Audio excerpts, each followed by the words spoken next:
everybody, my name is Lesson Man. Today I'll be doing a video on inverse kinematics, giving you a couple tips and maybe a couple other helpful things that I know of. But let's get started.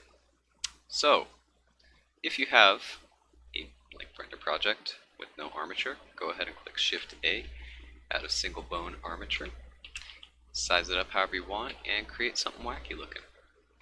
And I'm going to go ahead and scroll over to mine real quick so I don't have to recreate everything. And let's just say this is your example of bones.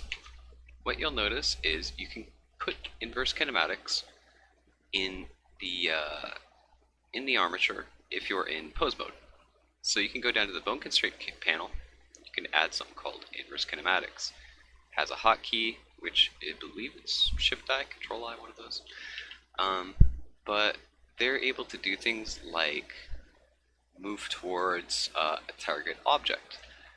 So let's say, for example, if you have a mechanical arm that needs to reach out, grab something, do something of likes, what you're able to do is constrain the specific axes that you know that you'll be working with.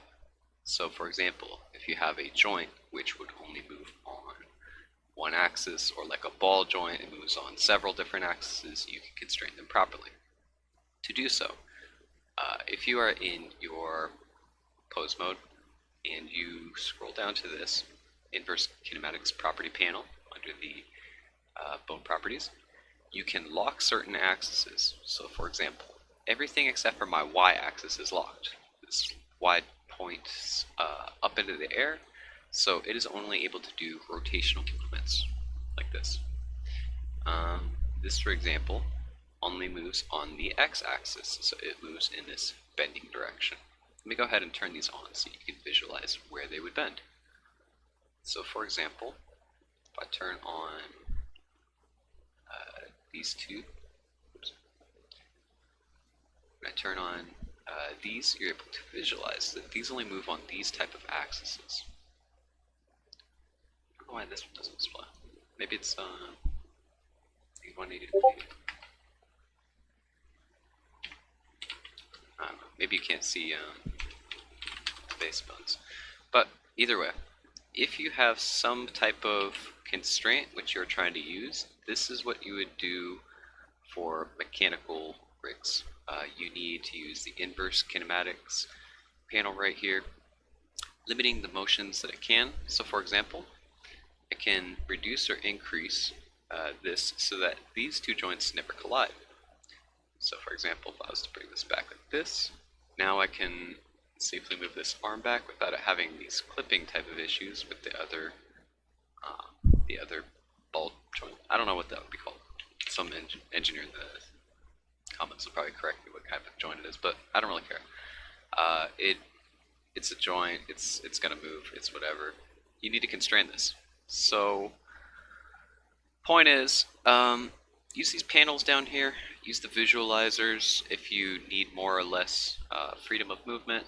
Play with these little settings here until you get something that you like, so that you no longer have the clipping.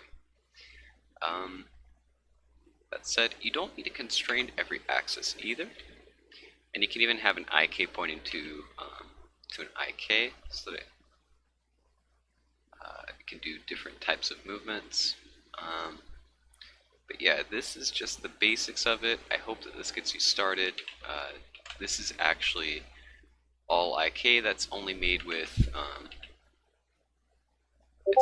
a couple different solvers, a couple different rotational limitations, and this is really the best way of getting mechanics up and working without the need of something like a lot of people like to use MetaRig.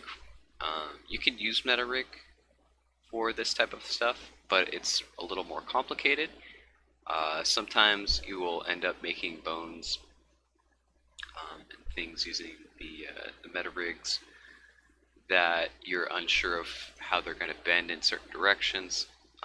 So hopefully this gives you a bit more freedom in how you make your skeletons, rigs, and mechanical objects that need bones and such. But anyways, I'll come back with more tips on this in the future. This is just a short video to get you started. Thank you for watching.